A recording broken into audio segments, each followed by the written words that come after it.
Hello दोस्तों, स्वागत है आप सभी लोगों का राजस्थान एकेडमी पर। मैं प्रवीण सिंह आप सभी लोगों के साथ में। जैसा कि आप सभी लोग जानते हैं, लगातार एलडीसी एग्जाम के लिए मैथ्स की क्लासेस लेकर के आ रहा हूं। और हम दोस्तों मैथ्स की क्लासेस के अंतर्गत क्या डिस्कस कर रहे थे, तो हम लास्ट क्लास में डिस्कस कर रहे थे कि जो समतल आकृतियां होती है, जैसे त्रिभुज है, वर्ग है, आयत है, वृत्त है, उस इन सभी के जो समचतुर्भुज है, समलंब चतुर्भुज है, समांतर चतुर्भुज है, इन सभी के एरियाज के बारे में, यानी इन सभी का क्षेत्रफल कैसे निकाला जाता है उसके बारे में बात कर रहे थे।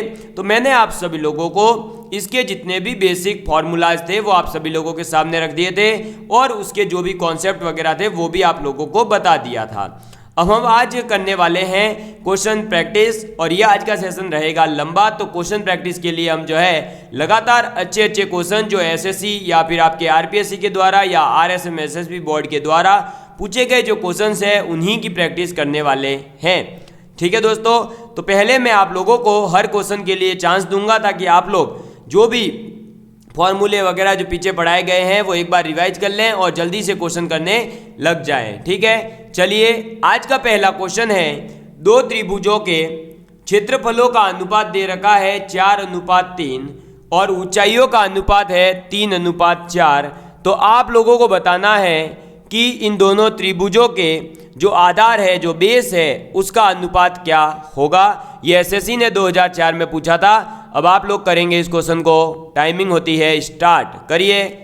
और जैसा कि आप सभी लोग जानते हैं, हम लगातार हर टॉपिक की क्वेश्चंस और थ्योरी सेशन लगातार करते जा रहे हैं। तो आप लोगों से रिक्वेस्ट है कि जो भी विद्यार्थी नया जुड़ता है वो प्लेलिस्ट में पहली वीडियो से देखते हुए आए, तो उसे और भी मजा आएगा पढ़ने में और उसे और भी अच्छे से मैथ्स समझ में आएगी। ठीक है, करिए इस क्वेश्चन को जल्दी से जल्दी करिए। बहुत ही शानदार तरीके से आप सभी लोगों के सामने कुछ विद्यार्थी आंसर भी दे रहे हैं। करिए, और आप लोग जानते ही हैं हम 1 मिनट का समय देंगे आपको, तो फिर आपको बताना है। अब इस क्वेश्चन को करने के लिए देखो हिंट देना स्टार्ट करूँ तो त्रिभुज का क्षेत्रफल का फॉर्मूला जो है वो पता होना चाहिए, उससे हो जाएगा ये क्वेश्चन। नहीं हो रहा है तो मैं बताऊंगा, देखिएगा। ये हुआ अपना समय समाप्त। ठीक है, अब देखो भाई, त्रिभुज का क्षेत्रफल होता है 1/2 आधार यानी बेस इंटू हाइट। ठीक है, 1/2 आधार इंटू ऊंचाई होता है, तो ये अपन ने लिख दिया। अब दो त्रिभुजों की बात हो रही है तो हम पहले वाले आधार को नाम देते हैं B1 और पहली वाली ऊंचाई को नाम देते हैं H1। ठीक है, और इसका अनुपात किसके साथ में है? दूसरे त्रिभुज के क्षेत्रफल के साथ में। तो दूसरे त्रिभुज का बेस मान लो यानी आधार मान लो B2 और ऊंचाई मान लो H2 बराबर किसके हो जाएगा? ये क्षेत्रफलों का अनुपात कितना है? 4/3 के। ठीक, बस तो अब देखो 1/2 से 1/2 कट गया, क्लियर है। अब देखिए भाई, B1 अपॉन में B2 क्या लिखेंगे? B1 अपॉन में B2 गुणा H1 अपॉन में H2 बराबर 4/3, ये लिख सकते हैं। अब देखो ऊंचाइयों का अनुपात कितना दे रखा है? 3:4, यानी H1 अपॉन में H2 की वैल्यू कितनी है? 3/4। तो ये क्या हो जाएगा? B1 अपॉन में B2 गुणा 3/4 बराबर हो जाएगा 4/3। यहाँ से जब हम सॉल्व करेंगे तो B1 अपॉन में B2 बराबर कितना आएगा? क्रॉस मल्टीप्लाई कर देंगे तो देखो 4 का गुणा 4 से, 3 का गुणा 3 से, 4 का गुणा 4 से होगा यानी 16, 3 का गुणा 3 से यानी 9। तो आंसर कितना आ जाएगा दोस्तों? 16:9 आएगा कि नहीं? तो अगर यही आंसर आपके आया था यानी आप लोगों ने सही किया है। 16:9 ए जो है अपना राइट आंसर हो जाएगा। ये क्वेश्चन आप लोगों को देखा एसएससी ने पूछा था। अब अगर जो विद्यार्थी अगर जो है प्रैक्टिस ज़्यादा करता है, ज़्यादा अच्छे तरीके से उसे याद रहता है, तो वो उसे पता होता है कि भाई देखो हाफ हाफ तो कॉमन था वैसे ही कट जाएगा, और आधार इंटू ऊंचाई अपॉन में आधार इंटू ऊंचाई है तो डायरेक्ट ही वो क्या कर देता, जो ऊंचाई का अनुपात है ऊंचाई के अनुपात का उल्टा करके क्या करता, देखो ट्रिकी अगर कोई बच्चा होता और अगर जो है उसने ज़्यादा प्रैक्टिस कर रखी है तो वो क्या करता, जैसे मैंने किया था कि भाई आधारों का अनुपात पूछा है यानी b1 अपॉन में b2 बराबर क्या कर देंगे, जो क्षेत्रफल का अनुपात है गुणा जो आपके ऊंचाई का अनुपात दे रखा है 3:4, उसको उल्टा कर दो 4/3 से गुणा कर दो, डायरेक्ट आंसर आ जाता। क्या आता, क्योंकि हमें पता है कि त्रिभुज का क्षेत्रफल 1/2 आएगा कांस्टेंट, वो तो कट जाएगा, और आधार इंटू ऊंचाई अपॉन में आधार इंटू ऊंचाई बनेगा, तो ऊंचाई अपॉन ऊंचाई का अनुपात तो दे ही रखा था, और जब वो क्रॉस में मल्टीप्लाई होगा तो उल्टा हो जाता, इसलिए मैं पहले ही 4/3 से गुणा कर देता, तो अपना आंसर आ जाता। ठीक है, चलिए बढ़ते हैं नेक्स्ट क्वेश्चन की और नेक्स्ट क्वेश्चन है दोस्तों अपने सामने, ये घड़ी को इधर ले लेते हैं और इसको थोड़ा सा मैं बड़ा कर देता हूँ, और ये क्वेश्चन थोड़ा सा परसेंटेज बेस है तो थोड़ा सा ट्रिकी है, करिएगा कोशिश।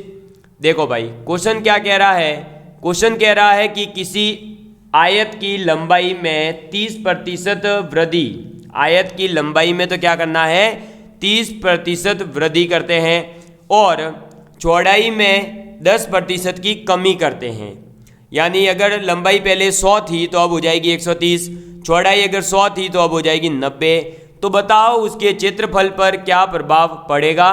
करिए इस क्वेश्चन को सॉल्व, टाइमिंग होता है स्टार्ट आपका।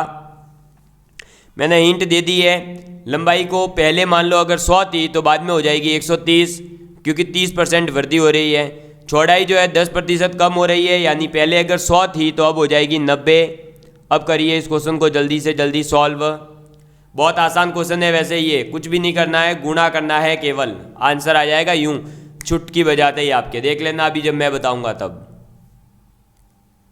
करिए, बहुत ही शानदार सा क्वेश्चन है, और ये जो कॉन्सेप्ट यहाँ बताऊंगा इस कॉन्सेप्ट को ही मैं आपके लिए आगे जो लाभ हानि वाले टॉपिक है या बट्टा वाला टॉपिक है या साधारण ब्याज, चक्रवृद्धि ब्याज, सभी जगह मैं इसी कॉन्सेप्ट को लगाने वाला हूँ। तो जल्दी से इस क्वेश्चन को करिए सॉल्व।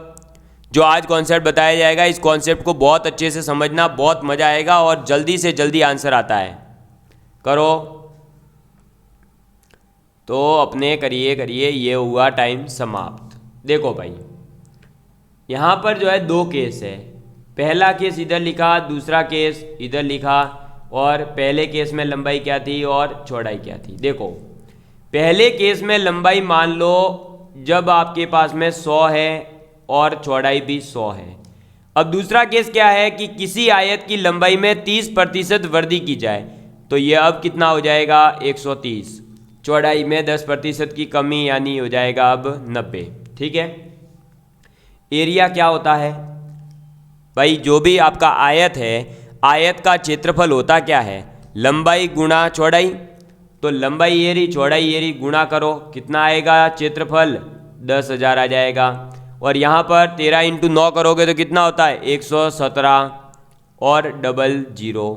तो पहले जो क्षेत्रफल था वो पहले वाले केस में कितना था 10,000, अब कितना हो गया है 11,700। आपको उसने बोला है कि क्या प्रभाव पड़ा, तो आपको दिख रहा है ना 10,000 से कितना हो गया 11,700, यानी कि कितना बढ़ गया है, बड़ा कितना है 10,000 में 1700 बढ़ गया है, जो भी इसकी यूनिट है यूनिट स्क्वायर, तो 1700 बड़ा है। ये 1700 बड़ा किसके ऊपर है, ये 1700 बड़ा है 10,000 के ऊपर। भाई आपका ये चेंज किस में आया, 11,700 हुआ कब, जब पहले 10,000 था। ठीक है, तो ये 1700 बड़ा किसके ऊपर है 10,000 के ऊपर है, तो प्रभाव किसके ऊपर पड़ा होगा 10,000 जो क्षेत्रफल था उसके ऊपर प्रभाव पड़ा, यानी पहले वाले क्षेत्रफल पर प्रभाव पड़ेगा। और प्रतिशत में निकालना है तो ये 100 कितना प्रभाव पड़ा, तो अगर आप जो है 1700 कहते हैं तो वो संख्या में, प्रतिशत में कितना प्रभाव पड़ा, तो देखो इंटू 100 करके गुणा कर देते थे, बस अब 100 से गुणा हो गया, तो ये देखो 2 0 से 2 0, ये 2 0 से 2 0, अपने पास में आ गया कितना आंसर 17। ये 17 क्या है प्लस है, क्यों भाई 10,000 में 1700 जुड़े हैं ना, तो 1700 प्लस हुए, यानी 17% वृद्धि हुई है। क्या हुई है 17% की वृद्धि हुई है। समझ में आ गई बात? क्या हुआ है? 17% की वृद्धि हुई है, यानी ऑप्शन अपना ए जो है एकदम सही है, किसी प्रकार का कोई प्रॉब्लम नहीं है। समझ में आई बात? किसी आयत की लंबाई में 30% की वृद्धि हुई लंबाई के अंदर, यानी 100 से हो गई 130, चौड़ाई जो थी वो 100 से हो गई 90, तो उसका क्षेत्रफल पर क्या प्रभाव पड़ेगा? तो हमने क्या करा, दोनों ही केस में अलग अलग क्षेत्रफल निकाल दिया, पहले वाला क्षेत्रफल और बाद वाला। सर 100 ही क्यों माना? क्योंकि दोस्तों 100 जब लेते हैं तो जितने प्रतिशत बोला उतने ही वो आ जाता है। जैसे देखो 30% बोला यानी कि 30, 40% बोलता तो 100 का 40% जो होता है वो 40 ही होता है। यहाँ पर हमें फायदा हो जाता है कैलकुलेशन में, वरना हम अगर 10 मानते तो 10 का 30% निकालने जाते, तब गड़बड़ होती। इसलिए मैंने क्या करा, 100 मान लिया, ताकि 100 का 30% यानी 30 बढ़ा दो, सीधे सीधे वृद्धि हुई है तो कमी हुई है, यानी 100 में से 10 घटा दो 90, ऐसे 50 बोलता तो 50 कम करते, 50 बढ़ा देते, ऐसे। तो ये इसलिए हमें जो है कैलकुलेशन में फास्ट हो जाए, हमारे जल्दी क्वेश्चन सॉल्व हो, इसलिए मैंने जो है 100 यूज किया। ठीक है, पहले का एरिया निकाला, बाद का निकाला, डिफरेंस कर दिया, आंसर आ गया। चलो भाई आगे बढ़ते हैं।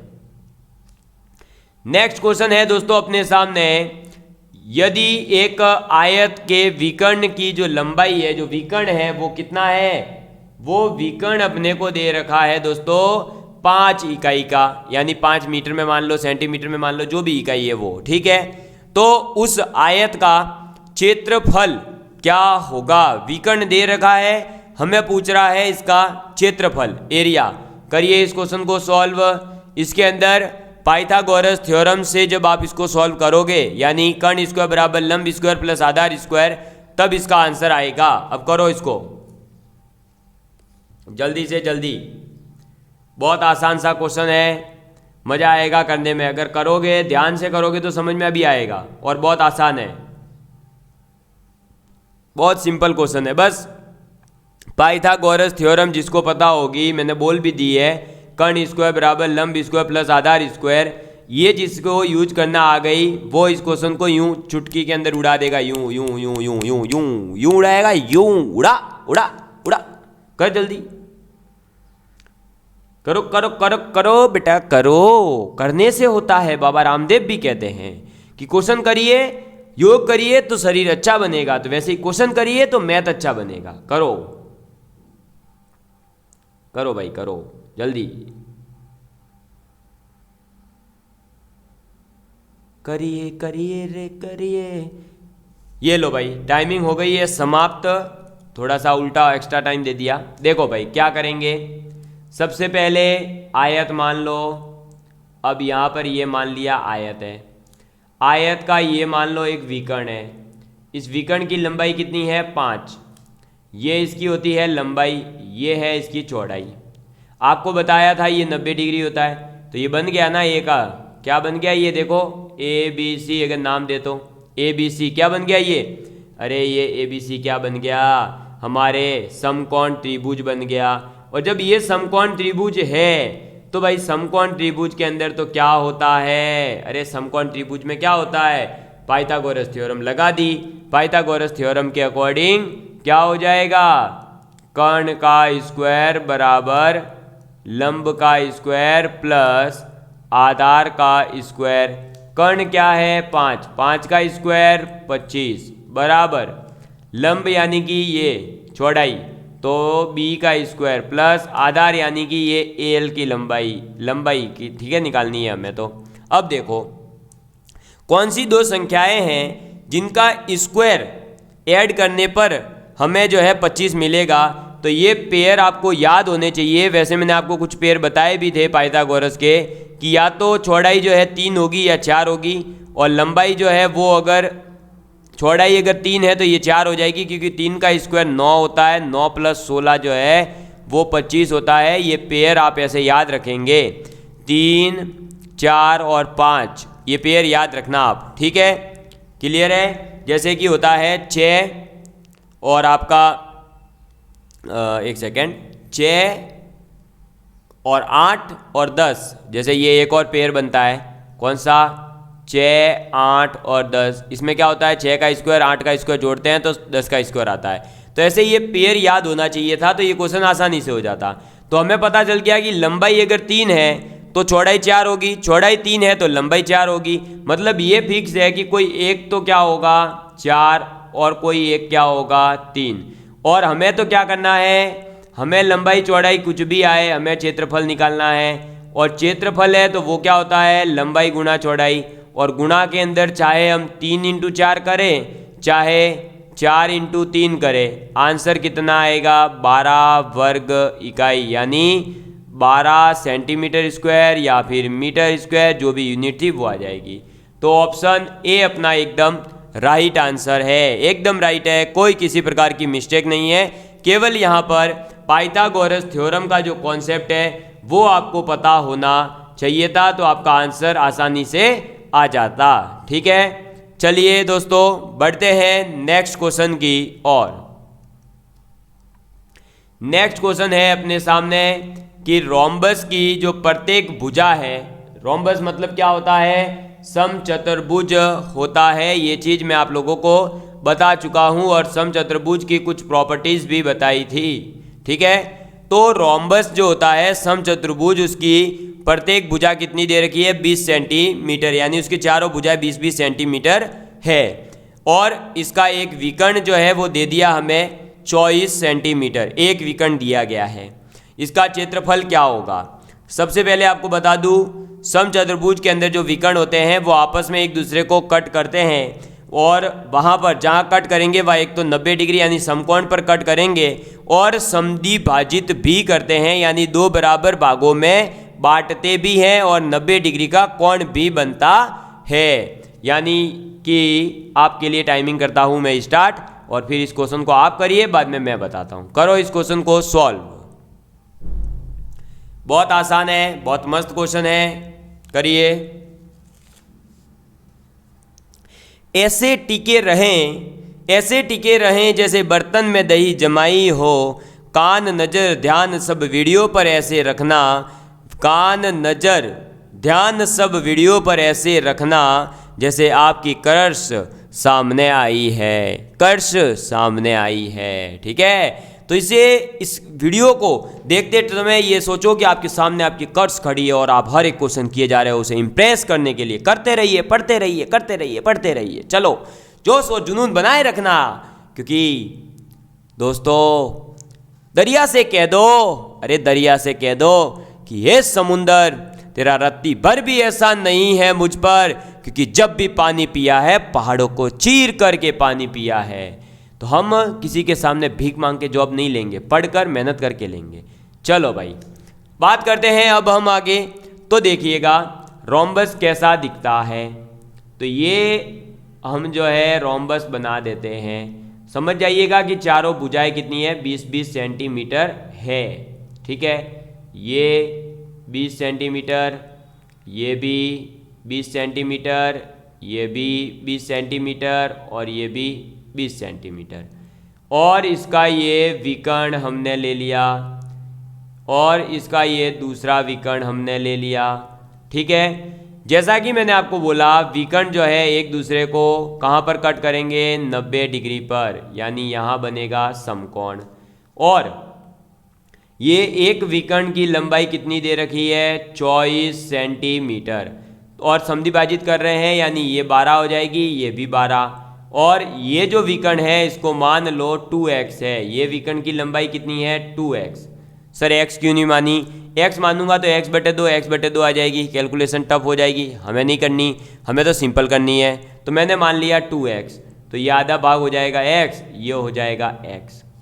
अब हम क्या करेंगे, ये वाला त्रिभुज कंसीडर कर लेते हैं। देखो ये A, ये इसके सेंटर पर O और ये B, तो त्रिभुज AOB में त्रिभुज AOB जो है वो एक क्या है समकोण त्रिभुज है। क्या है, समकोण त्रिभुज है। ठीक है, समकोण त्रिभुज में क्या होता है, हाइपोटेनियस का square is equal to perpendicular square plus base square, यानी कि कर्ण स्क्वायर बराबर लंब स्क्वायर प्लस आधार स्क्वायर।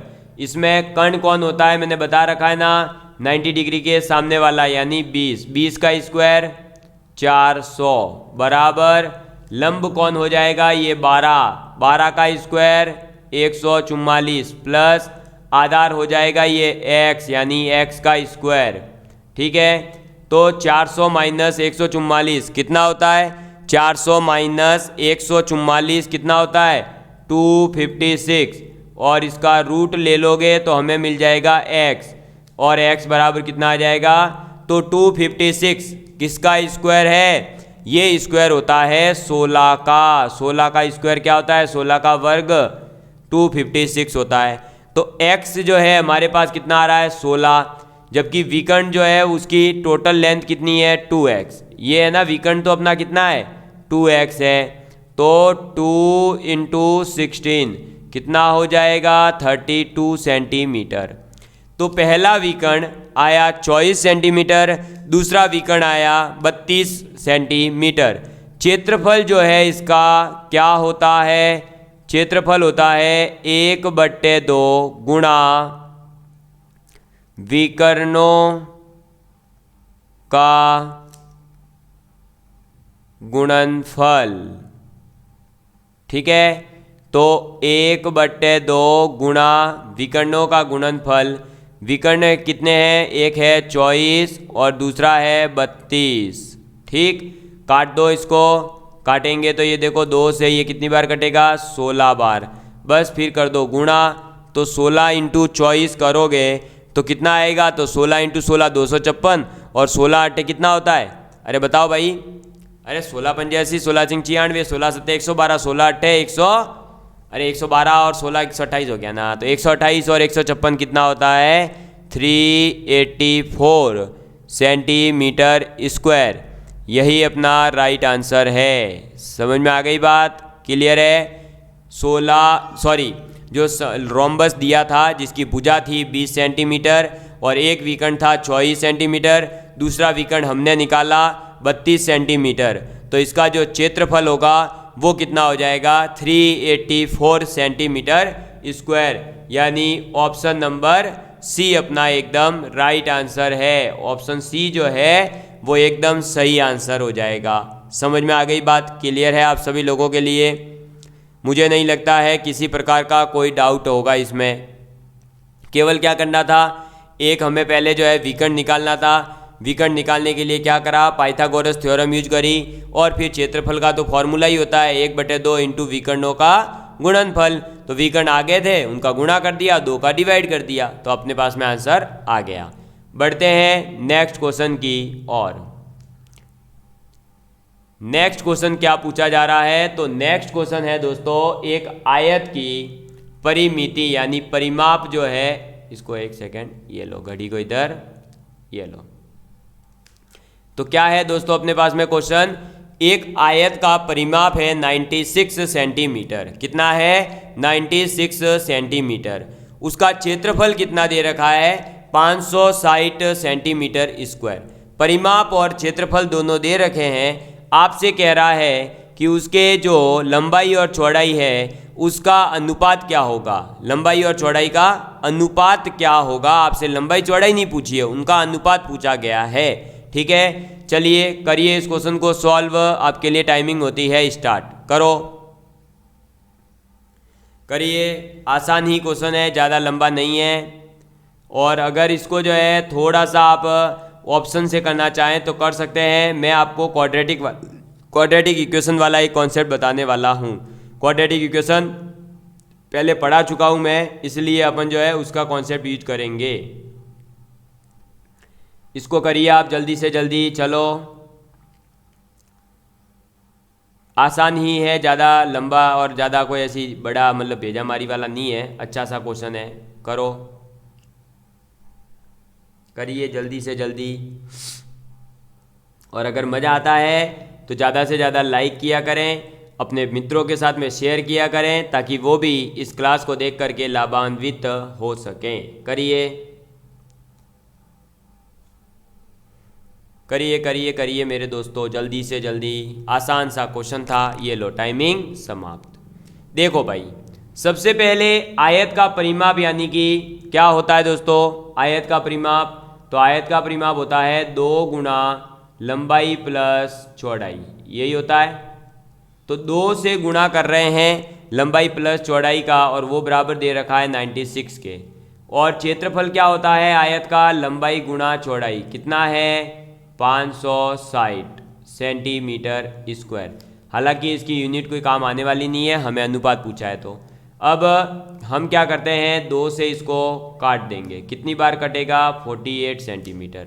तो लंबाई प्लस चौड़ाई बराबर है 48 सेंटीमीटर और लंबाई गुणा चौड़ाई बराबर है 560। अब देखिए दोस्तों, आपको बता दूं, या तो आप इसको ऑप्शन से करिए, लेकिन ये जो क्वेश्चन है ऑप्शन से सॉल्व नहीं हो सकता, ठीक है। जब आप इसको ऑप्शन से करने जाओगे तो आपके क्या होगा कि जो हमारी लंबाई और चौड़ाई का अनुपात देखो 7:5 और 5:7, दोनों में से कोई भी भाई हो सकता है ना ऑप्शन के अकॉर्डिंग। तो देखो 5 और 7 12, 12 का इसमें भाग दोगे 4 आ जाएगा, तो 4 इंटू लंबाई और 4 इंटू चौड़ाई, उससे आप कर सकते हो। तो इसमें जो है फिर क्या हो जाता है, हमारे ऑप्शन से थोड़ा सा गलत हो जाएगा, या तो हम कंफ्यूज हो जाएंगे कि 7:5 आंसर दे या 5:7 दे। तो उससे बचने के लिए अपन क्या करेंगे, क्वाड्रेटिक वाला कॉन्सेप्ट यूज करेंगे। और क्वाड्रेटिक वाला कॉन्सेप्ट क्या है, तो आप लोगों को मैंने बताया था कि आप क्वाड्रेटिक इक्वेशन लिख कैसे सकते हो। क्वाड्रेटिक इक्वेशन लिखने का तरीका है कि जो 2 रूट्स हैं, भाई देखो ये लंबाई और चौड़ाई दो चीज़ें हैं, ये किसी न किसी एक समीकरण के तो क्या होंगे, रूट होंगे। तो ये जिस समीकरण के रूट है उस समीकरण को अगर हम लिख दें तो चलो वो समीकरण कैसे लिखी जाती है ये बताया था मैंने। x², अगर यहाँ पर देखो लंबाई प्लस चौड़ाई प्लस कर रहे हैं, यानी रूट मूल जो है इसके योग जो है इसके रूट्स हैं उनका हम क्या कर रहे हैं, सम कर रहे हैं, योग कर रहे हैं। तो योग अगर पॉजिटिव है तो साइन आ जाता है नेगेटिव और आ जाएगा 48 इंटू एक्स प्लस जो लंबाई गुणा चौड़ाई है यानी गुणनफल इनका कितना है 560 बराबर 0। यहाँ से आप x की वैल्यू निकालने के लिए श्रीधराचार्य मेथड यूज कर सकते हो, जो कहता है -b plus minus under root b का स्क्वायर माइनस 4ac और डिवाइड बाय 2। अब आप सोच रहे होंगे ये सर क्या फॉर्मूला यूज किया, तो ये क्वाड्रेटिक इक्वेशन टॉपिक जो है उसके अंदर बता दिया है ऑलरेडी। ये हो गया 48, ये प्लस माइनस 48 का जो स्क्वायर होता है दोस्तों उसको आपको मैंने ट्रिक बताई थी, क्या कर सकते हो 48 को लिख सकते हैं 50 माइनस 2, 50 माइनस 2 यानी कि a माइनस बी का होल स्क्वायर, 50 का स्क्वायर होता है 2500, 2500 माइनस 2 इंटू 50 इंटू 2 तो 400, ये 200 कट जाएगा यानी 2300, 2300 और फिर 4 यानी 2304 जो होता है वो 48 का स्क्वायर है। ये मैंने आपको ट्रिकें बताऊंगा, अगर आपको अभी तक जो है ये टॉपिक नहीं पढ़ाया है तो बहुत अच्छे से बताई जाएगी, टेंशन नहीं लेना। 2304 होता है, बस अभी ये ध्यान रखना।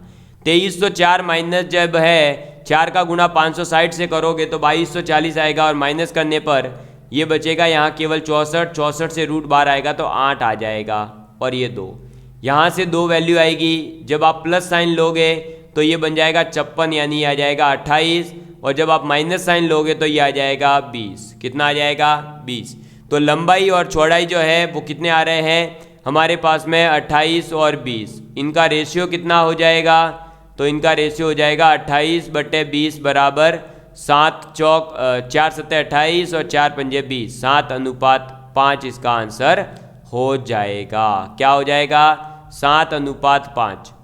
ये हमने 7:5 इसलिए लिया क्योंकि देखो क्या बोला है, लंबाई और चौड़ाई का अनुपात, यानी लंबाई पहले लेनी है और हम फॉर्मूला भी क्या लिखवा रहे हैं, लंबाई प्लस चौड़ाई, लंबाई गुणा चौड़ाई। तो यानी जो पहले आएगा वो लंबाई ही है, तो हमारे पहले क्या आ रहा है 7 यानी कि लंबाई। तो अनुपात में ये ध्यान रखना होता है, जो पहले आता है उसको पहले अनुपात में भी रखा जाता है।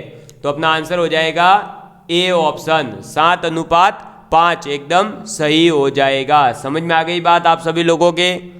किसी प्रकार का कोई डाउट हो तो आप कमेंट करके पूछ सकते हो, ठीक है। चलो भाई बढ़ते हैं नेक्स्ट क्वेश्चन की ओर।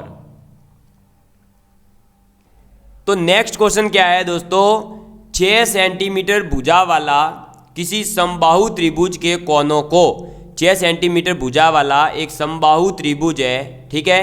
उस समबाहु त्रिभुज के कोने जो है यानी उसके जो आपके वर्टेक्सेस हैं या जो उसके कोने दे रखे हैं, ऊपर जो 3 कोने होते हैं भाई, 3 कोनों वाले जो होते हैं उन्हें ही तो त्रिभुज कहा जाता है। तो वो तीनों जो कोण हैं उन तीनों कोनों को अगर काट दे हम तो क्या बन जाता है त्रिभुज, एक कट करके क्या बन जाएगा, नई आकृति समषटभुज बन जाता है, यानी समान 6 भुजाओं वाली एक आकृति बन जाती है।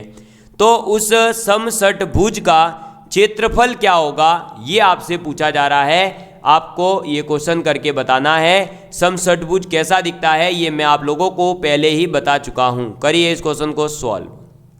टाइमिंग होती है, स्टार्ट करो। बहुत ही अच्छा क्वेश्चन है, बहुत ही अच्छा क्वेश्चन है। मेरा दिल था साधारण तुमने दशमलव भिन्न बना दिया।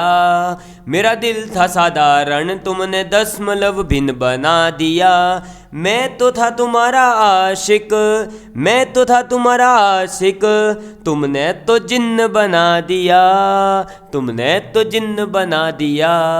हाँ भाई, मैथ्स वाले हैं तो मैथ्स वालों की स्टोरी भी मैथ्स में ही होती है। देखा ना कितनी अच्छी थी कि मेरा दिल तो था साधारण तुमने दशमलव भिन्न बना दिया।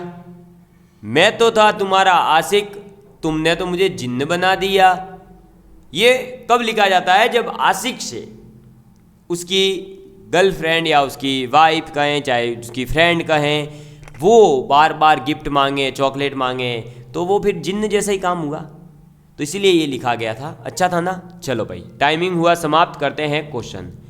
देखो क्या कह रहा है ये कह रहा है कि हमारे पास में एक समबाहु त्रिभुज है, वो ये रहा। ये क्या है, एक समबाहु त्रिभुज है। समबाहु त्रिभुज के तीनों कोनों को काटा जा रहा है।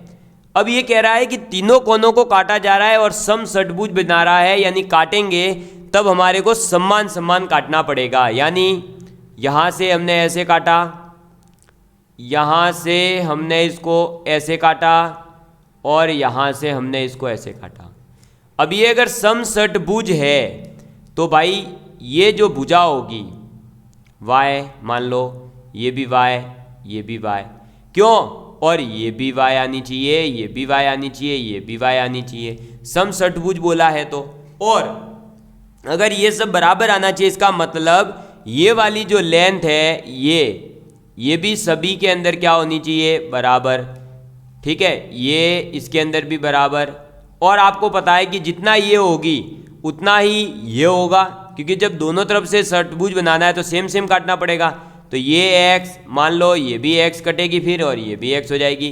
तो एक भुजा जो है उसकी लंबाई किसके बराबर हो जाएगी दोस्तों, 3x के बराबर हो जाएगी। और 3x बराबर दे कितना रखा है, 6 सेंटीमीटर भुजा बोला था ना समबाहु की, तो ये 6 के बराबर, यानी x बराबर कितना आ जाएगा, 2 सेंटीमीटर। कितना आ जाएगा, x बराबर आ जाएगा 2 सेंटीमीटर। ठीक है, तो 2 सेंटीमीटर ये, 2 सेंटीमीटर ये, 4 सेंटीमीटर और 2 ये, सीधी सी बात है। ठीक है, तो सम जो ये हमारा समषटभुज बना है, इसकी एक भुजा की लंबाई कितनी है, 2 सेंटीमीटर है। अब ये जो समबाहु त्रिभुज है उसका पूरे का क्षेत्रफल निकाल लें हम पहले। तो समबाहु त्रिभुज का क्षेत्रफल होता क्या है, समबाहु त्रिभुज का क्षेत्रफल होता है √3/4 गुणा भुजा का स्क्वायर। भुजा कितनी थी, 6 का स्क्वायर कर देंगे। और इसमें से ये तो पूरे के पूरे इस त्रिभुज का क्षेत्रफल आया। अब इसमें से अगर हम ये एक जो हमारा त्रिभुज है, ये भी तो एक समबाहु त्रिभुज ही बनेगा भाई। अरे ये y, ये दो सब कुछ दो ही तो है, तो ये भी एक क्या बनेगा, समबाहु त्रिभुज ही बनेगा। क्या बनेगा, समबाहु त्रिभुज ही बनेगा। तो इस समबाहु त्रिभुज का भी क्षेत्रफल हम अलग से निकालेंगे, जिसकी भी भुजा कितनी है, 2 सेंटीमीटर।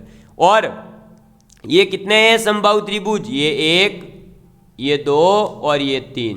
तो इन तीनों का जो है एरिया अगर हम इस पूरे बड़े त्रिभुज में से घटा दें तो हमारे बचा हुआ जो ये समषटभुज है इसका ही तो एरिया निकलेगा, जो मैं अभी लाइन कर रहा हूँ, इसका ही तो क्षेत्रफल आ जाएगा। फिर समझ में आई बात।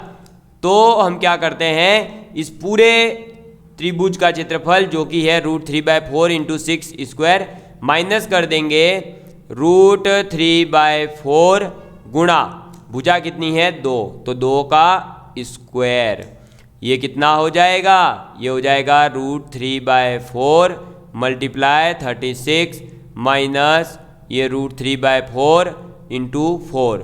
अब ये क्या होगा, काटा पीटी मचा दो, ये 4 से 4, ये 4 से 9 बार, ठीक है। तो ये कट करके अपने पास में आ जाएगा कितना, तो ये कट करके आ जाएगा, तो 6 का स्क्वायर, तो ये 9 आ गया था, ठीक है। और ये हमने जो है एक त्रिभुज का माइनस किया है। अगर हम 3 का माइनस करना चाहते हैं तो मैं डायरेक्ट ही क्या कर दूँ, इसका 3 से गुणा, यानी यहाँ आ जाएगा 3, तो 9 माइनस ये क्या बन गया, 9√3 माइनस 3√3। अरे 3 का गुणा क्यों किया है, क्योंकि एक त्रिभुज का क्षेत्रफल है √3/4 इंटू 2 का स्क्वायर, जैसे जबकि ऐसे ऐसे 3 संभव त्रिभुज है, 1, 2 और 3, ठीक है। ये हो जाएगा 6√3, यही अपना आंसर हो जाएगा, ठीक है। तो आंसर कौन सा हो जाएगा, सी। क्लियर है आप सभी लोगों के लिए, क्लियर है ना दोस्तों। मुझे नहीं लगता है किसी प्रकार का कोई डाउट होगा, आप सभी लोगों को समझ में आ गया होगा, ठीक है। तो आपको कैसे एक समबाहु त्रिभुज समषटभुज बनाया गया और उस समषटभुज का क्षेत्रफल कैसे निकाला हमने, वो देख लिया। बढ़ते हैं आगे। नेक्स्ट एक क्वेश्चन है दोस्तों अपने सामने, और ये क्वेश्चन क्या है, इसको थोड़ा सा बड़ा कर दिया, ये देखिए क्या है ये क्वेश्चन। ये क्वेश्चन है कि अगर किसी वृत्त का क्षेत्रफल एक वर्ग के क्षेत्रफल के बराबर है, वृत्त का क्षेत्रफल वर्ग के क्षेत्रफल के बराबर है, तो वर्ग की भुजा और वृत्त की जो त्रिज्या है उसकी लंबाइयों का अनुपात बताइए। यानी वर्ग की जो भुजा होगी उसका और जो वृत्त है उसकी त्रिज्या का जो अनुपात है वो आपको निकालना है, ठीक। क्षेत्रफल बराबर बोला है, वृत्त का क्षेत्रफल क्या होता है, πr², r क्या है, त्रिज्या, और वर्ग का क्षेत्रफल क्या होता है, भुजा का स्क्वायर यानी a का स्क्वायर, ठीक है। a भुजा मान ली तो a का स्क्वायर। अब यहाँ पर बोला है भुजा और त्रिज्या का अनुपात, तो पाई बराबर क्या हो जाएगा, a/r का स्क्वायर लिख सकते हैं भाई, a²/r² लिखेंगे, मैंने a/r का होल स्क्वायर कर दिया, फिर इधर 2 को इधर भेज दिया यानी रूट बना देंगे, ये बन जाएगा a/r। क्यों भेजा, क्योंकि हमें केवल लंबाइयों का अनुपात निकालना है, उनकी लंबाई का स्क्वायर का या वर्ग का अनुपात नहीं निकालना था। यह आ गया। अब पाई की वैल्यू क्या होती है दोस्तों, 22/7, यानी ये हो जाएगा √22/7 बराबर हो जाएगा a/r। क्लियर है। तो अपना आंसर क्या आ जाएगा, √22⁻⁷ ये अपना राइट आंसर हो जाएगा। यानी ऑप्शन नंबर डी एकदम सही है। इसके लिए मैंने टाइमिंग नहीं दिया, ये थोड़ा सा आसान क्वेश्चन ही था इसलिए, ठीक है। हाँ, लेकिन मैं यहाँ बताना चाहूँगा कि आपको एक टाइमिंग दे रहा हूँ, ठीक है। चलो, और आपको कमेंट करके बताना है कि डी ऑप्शन सही है और इसके साथ में सी ऑप्शन भी तो सही हो सकता है, √π/1 अनुपात भी तो कह सकते हैं, क्या नहीं कह सकते, नहीं कह सकते तो क्यों, करिए इस क्वेश्चन को। ये अपना क्वेश्चन था, इसके अंदर कैलकुलेशन इसमें आसान थी, लेकिन ऑप्शन टिक करना, सी ऑप्शन सही करें या डी ऑप्शन को सही करें, ये एक बड़ा चैलेंज था। ये आप लोगों को कमेंट करके बताना है कि कौन सा आंसर सही होगा, ये कमेंट करके बताना है। सी ऑप्शन सही होगा या डी ऑप्शन सही होगा, ये आप कमेंट करके बताइए, तो मैं आपको मानूं कि हाँ आप लोग जो है एकदम सही कर रहे थे। करो, बताओ भाई, तब मैं आपको मानूंगा कि हाँ आपको अनुपात का थोड़ा बहुत नॉलेज है। करो, 1 मिनट का समय दे रहा हूं, देख लो। क्वेश्चन कुछ भी नहीं है, क्वेश्चन तो मैंने सॉल्व करवा दिया है। क्वेश्चन तो क्या पूछा है, आंसर कौन सा होगा, जबकि आंसर भी मैंने बता दिया है कि डी आंसर सही है, पर क्यों ये पता होना चाहिए ना। चलो कोई नहीं, टाइमिंग यहीं बंद करता हूं। देखो, बात ये है दोस्तों कि पाई जो है उसको हम 22/7 लिख सकते हैं, और आप लोग सभी जानते हैं कि अनुपात के अंदर हम क्या करते हैं, सिंपल से सिंपल अनुपात को लिखते हैं। तो अब ये जो √22/7 है इसको और सिंपल या कुछ भी नहीं कर सकते, समझ में आई बात। इसलिए यह आंसर होगा, ना कि आपका सी ऑप्शन जो यहाँ ही आ रहा था, ये नहीं हो सकता, क्योंकि पाई को अभी हम आगे लिख सकते थे 22/7। जैसे अगर अपना आंसर आ रहा हो कहीं पर 4/8 और एक जगह ऑप्शन में दे रखा हो 4:8 भी दे रखा है और 1:2 दे रखा है, और आपका आंसर आ रहा है 4:8, तो आप कौन सा टिक करोगे? ये वाला। क्यों? सिंपल से सिंपल में कन्वर्ट किया जाता है, ठीक है, इसलिए। तो इस बात का ध्यान रखें, ये आरआरबी ने 2004 के अंदर आपसे क्वेश्चन पूछा था, ठीक है। चलिए दोस्तों, अब बढ़ते हैं हम आगे की ओर नेक्स्ट क्वेश्चन पर। तो नेक्स्ट क्वेश्चन क्या है दोस्तों? नेक्स्ट क्वेश्चन आपसे पूछा जा रहा है कि दो वृत्तों के अर्धव्यास का अनुपात, यानी अपने पास में क्या है, दो वृत्त दे रखे हैं। क्या दे रखे हैं? दो वृत्त दे रखे हैं, दो सर्कल दे रखे हैं। दो सर्कलों का अर्धव्यास, अर्धव्यास का मतलब क्या है भाई? व्यास क्या था, मैंने आपको बताया था ना पिछले क्लास में, व्यास का आधा यानी कि त्रिज्या होता है। तो अर्धव्यास यानी कि त्रिज्या की बात कर रहा है। तो दो वृत्त हैं, दोनों वृत्तों के त्रिज्याओं का अनुपात हमें दे दिया है 3:2। क्या दे दिया? 3:2। तो उनके क्षेत्रफल का अनुपात क्या होगा, ये आपको कमेंट करके बताना है। आंसर करिए, क्वेश्चन सॉल्व करिए, जल्दी से करिए इस क्वेश्चन को सॉल्व करिए, इस क्वेश्चन को जल्दी से जल्दी सॉल्व करिए।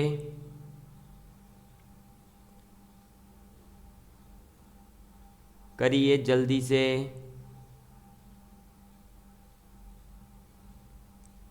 करिए इस क्वेश्चन को जल्दी से जल्दी सॉल्व।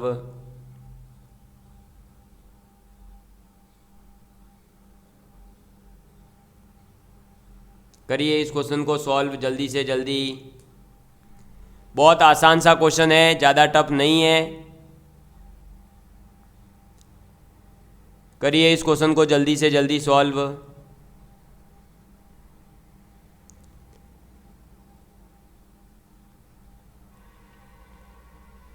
तो ये अपना हुआ समय समाप्त, ठीक है। देखो भाई क्या करना था, अपने को अर्धव्यास यानी कि त्रिज्याओं का अनुपात दे रखा है, यानी R1:R2 कितना दे रखा था? 3:2 दे रखा है, ठीक है। क्षेत्रफलों का अनुपात पूछ रहा है। क्षेत्रफल होता क्या है? πr² होता है। अब हमें अनुपात पूछ रहा है, यानी हम क्या करेंगे, दो त्रिज्याएं मान लेंगे। तो देखो भाई R1 का स्क्वायर डिवाइड बाय πr2 का स्क्वायर। पाई तो कांस्टेंट है, वैसे ही कट जाएगा, ये लो कट गया। इसका मतलब हमें केवल क्या लिखना है आंसर में, R1/R2 और उसका स्क्वायर। R1 कितना, R1/R2 कितना है? 3/2। 3/2 का स्क्वायर होता है 9/4। क्या ये सिंपलेस्ट और कट सकता है? नहीं कट सकता, केवल यही अपना जो है आंसर हो जाएगा। तो आंसर क्या हो जाएगा फाइनल? 9:4 आंसर हो जाएगा। क्लियर है? तो अपन आंसर टिक कौन सा करेंगे? बी ऑप्शन अपने सही हो जाएगा। तो आपको यहाँ एक बात समझ में आई होगी दोस्तों, और वो बात ये है कि जब आपको देखो अर्धव्यास दे रखा है, आपको पता है कि इसके अंदर पाई जो है वो तो वैसे ही कांस्टेंट है, तो आप जो है पाई को कंसीडर ही मत करो, डायरेक्ट त्रिज्याओं का जो अनुपात दे रखा हो उसका स्क्वायर कर दो, आंसर वही हो जाता है। क्लियर हुआ आप सभी लोगों के लिए?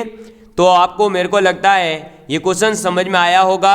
आसान सा क्वेश्चन था, बहुत ही अच्छा क्वेश्चन था, मज़ा आया है ना?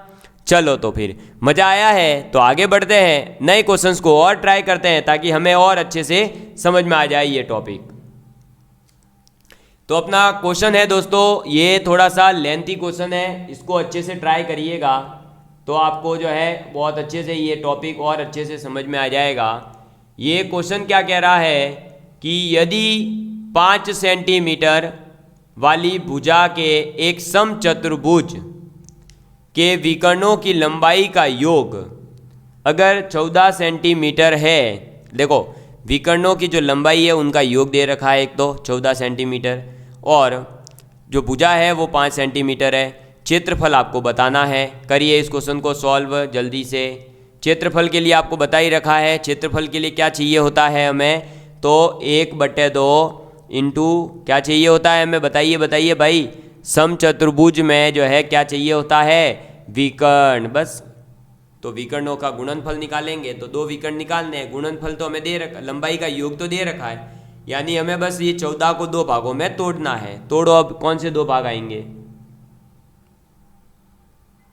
करिए जल्दी से इस क्वेश्चन को सॉल्व करिए। आसान सा क्वेश्चन है, ज़्यादा कुछ टफ है नहीं इसके अंदर।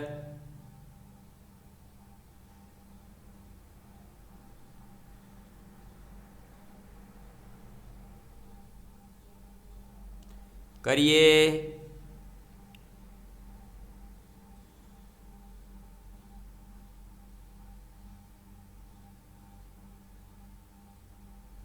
लीजिए, तो टाइम हुआ अपना समाप्त। देखो दोस्तों, इसमें क्या करना है, हम पहले वही जान चुके हैं ना, समचतुर्भुज बना देते हैं पहले। तो ये लो भाई, ये समचतुर्भुज बना लिया। इस समचतुर्भुज में ये विकर्ण है, एक ये विकर्ण है, ठीक है। भुजा कितनी है, 5 सेंटीमीटर। मैंने आपको बताया था ना, विकर्ण जो होते हैं वो दोनों एक दूसरे को क्या करते हैं, समकोण पर और समद्विभाजित करते हैं। यानी अगर मैं इसको x मानूँ तो ये कितना होगा, 14 माइनस एक्स, क्योंकि दोनों के विकर्णों का योग 14 बोला है। अगर ये x है पूरा तो ये आधा भाग हो जाएगा x/2, और ये इसका आधा भाग हो जाएगा 14 माइनस x/2, ठीक है। 14 माइनस x/2 आधा कर देंगे, बस। लगा तो पाइथागोरस थ्योरम, क्या हो जाएगा, कर्ण का स्क्वायर यानी 5 का स्क्वायर 25 बराबर लंब स्क्वायर यानी 14 माइनस x डिवाइड बाय 2 का होल स्क्वायर प्लस ये हो जाएगा x/2 का स्क्वायर। अब ये हो जाएगा कैलकुलेशन 25, ये हो जाएगा कितना, 7 माइनस x/2 यानी ये हो जाएगा 49, फिर ये हो जाएगा minus 7x plus x square upon में 4 प्लस ये हो जाएगा एक्स स्क्वायर अपॉन में 4, ये हो जाएगा। देखो अब इधर ये इधर चला जाएगा तो फाइनल इक्वेशन जो है वो क्या आ जाएगी, एक्स स्क्वायर अपॉन में 2 माइनस 7x प्लस 24 बराबर 0। 2 का मल्टीप्लाई कर देंगे सिंपल करने के लिए, तो ये हो जाएगा x square minus 14x plus 48 बराबर में 0, ठीक है। अब ये तो सिंपल करा है, 2 का मल्टीप्लाई कर दो सब में, ताकि ये यहाँ से फ्रैक्शनल वाला 2 जो डिवाइड में आ रहा है वो हट जाएगा। ये क्वाड्रेटिक इक्वेशन है, इसको सॉल्व करने के जो श्रीधराचार्य मेथड है वो लगा देंगे। Minus B plus minus under root B का स्क्वायर, 14 का स्क्वायर 196 माइनस 4ac, ए की वैल्यू 1 है, सी की वैल्यू 48 है, डिवाइड बाई 2a, ए की वैल्यू 1 है, 2 से मल्टीप्लाई 2, ये हो जाएगा 14 यानी 14 प्लस माइनस 196 माइनस ये हो जाएगा कितना, 32 और 160 यानी ये 92 100, तो ये आ जाएगा 4 डिवाइड बाय आ जाएगा 2, ये हो जाएगा 14 प्लस माइनस 2/2, ठीक है। तो इसको प्लस करेंगे तब तो आंसर देगा क्या, 8, और माइनस करेंगे तब आंसर देगा 6। यानी जो विकर्ण है वो क्या है, विकर्ण। तो विकर्ण जो है दोस्तों अपने पास में आ गया, x बराबर कितने आ रहे हैं, 8 या फिर 6। तो वो तो ऑब्वियस सी बात है, अगर एक 8 होगा तो दूसरा कितना हो जाएगा, विकर्ण 6 हो जाएगा। तो इसका क्षेत्रफल क्या होगा, क्षेत्रफल हो जाएगा 1/2 विकर्णों का गुणनफल यानी 8 × 6, ये 2 से कटेगा 4 बार, 4 × 24, 4 × 6 24 सेंटीमीटर स्क्वायर। यही अपना राइट आंसर है। समझ में आ गई बात, क्लियर है। तो ये अपने सी ऑप्शन एकदम सही हो जाएगा। समझ में आ गई बात, क्लियर है ना। सिंपल सा क्वेश्चन था, ज़्यादा कोई टफ था नहीं। जिससे हुआ हो वेल एंड गुड, नहीं हुआ है तो टेंशन नहीं लेना, आगे से आगे प्रैक्टिस करेंगे तो और अच्छे से समझ में आता रहेगा। ठीक है दोस्तों, तो आप सभी लोगों को मैंने आज जो है 9-10 क्वेश्चंस की प्रैक्टिस करवा दी है, जिससे आपको ये समझ में आ गया होगा कि क्षेत्रफल वाले जो क्वेश्चंस हैं वो किस प्रकार से बन सकते हैं और आप लोगों को किस प्रकार से सॉल्व करने हैं। समझ में आ गई बात, क्लियर है आप सभी लोगों के लिए। तो ये जो है अपने यहाँ पर समतल आकृतियों का जो क्षेत्रफल वाला पोर्शन था वृत्त तक का, वो कंप्लीट होता है। अब इसी के अंदर अगर आप लोगों ने, एक सेकेंड में आपको दिखा देता हूँ कि अब अपने जो है सिलेबस में अगर हम देखेंगे तो हमारे पास में क्या है दोस्तों, हमारे सिलेबस में क्या दे रखा है वो देख लेते हैं एक बार। ये देखिए सिलेबस में दे रखा है कि आपको समतल आकृतियों का क्षेत्रफल, जिसमें त्रिभुज, त्रिभुज है, आयत है, वर्ग है, समलंब है, चतुर्भुज है, समचतुर्भुज है, समांतर चतुर्भुज है, ये चतुर्भुज होते हैं, उन सभी का क्षेत्रफल, और वृत्त की परिधि और वृत्त का क्षेत्रफल। यहाँ तक के पॉइंट जो है हमने कंप्लीट कर लिया सिलेबस के अकॉर्डिंग, थ्योरी के साथ में, और क्वेश्चन प्रैक्टिस भी अपन ने आज कर ली। अब ये जो वाला पोर्शन है ना, घन, घनाभ और गोले, शंकु, बेलन के पृष्ठ क्षेत्रफल और आयतन, इसका वीडियो YouTube पर जो है डायरेक्ट प्लेलिस्ट के अंदर ऐड किया जाएगा। YouTube पर इसकी क्लास नहीं लगेगी, वो ऑलरेडी ली जा चुकी है, तो वो आपको जो है अब प्रीमियर नहीं दिखेगी। ये 2 दिन जो है आपको प्लेलिस्ट के अंदर एक एक क्लास ऐड होती जाएगी, तो आप वहाँ से इस टॉपिक को कंप्लीट करना। और उसी के साथ में देखो अपन ने ये कंप्लीट कर दिया, ये कंप्लीट कर दिया, और ये टॉपिक भी अपन ने कंप्लीट कर लिया है। ठीक है, अब अपन जो है कौन सा टॉपिक स्टार्ट करने वाले हैं दोस्तों, तो अब अपन करेंगे कोण और उनके माप और न्यून कोणों के जो त्रिकोणमितीय अनुपात हैं और त्रिकोणमिति की जो सर्व समीकरण हैं कुछ उनको, और ऊंचाई और दूरी यानी कि हाइट एंड डिस्टेंस पर बेस्ड जो क्वेश्चंस है उनको करेंगे। और आप लोग देख रहे हैं 7 में से यूट्यूब के ऊपर कंप्लीट क्वेश्चंस के साथ में और थ्योरी वेरी स्टैंडर्ड लेवल के क्वेश्चंस के साथ जो आपके एग्जाम में आए हुए हैं, उसी लेवल के। स्टैंडर्ड का मतलब ये नहीं होता बहुत ज़्यादा हाई करवा के क्या करूँ भाई, जो एग्जाम में आया है वही बता दिया आपको, तो बस। तो इस 3 लेवल के क्वेश्चंस आप लोगों के सामने मैंने रख दिए हैं। ये 3 टॉपिक अपने कंप्लीट हो चुके हैं। अब अपन करेंगे 6th टॉपिक अपना स्टार्ट अगली क्लास से। अब 2 दिन तक जो है आप लोगों को घन, घनाभ, गोले, शंकु, बेलन के पृष्ठ क्षेत्रफल और इसके क्वेश्चंस आपको मिलने वाले हैं डायरेक्ट प्लेलिस्ट के अंदर। तो मैथ की क्लास वैसे नहीं दिखेगी, लेकिन प्लेलिस्ट में ऐड हो चुकी होगी। तो आपसे रिक्वेस्ट है कि आप प्लेलिस्ट में जाकर के उस क्लास को जरूर अटेंड कर लें और नोट्स बना लें। ठीक है, चलिए दोस्तों, तो नेक्स्ट टॉपिक में अब मिलते हैं। तब तक के लिए bye bye, love you all of you, take care and please share with your friends. Bye दोस्तों।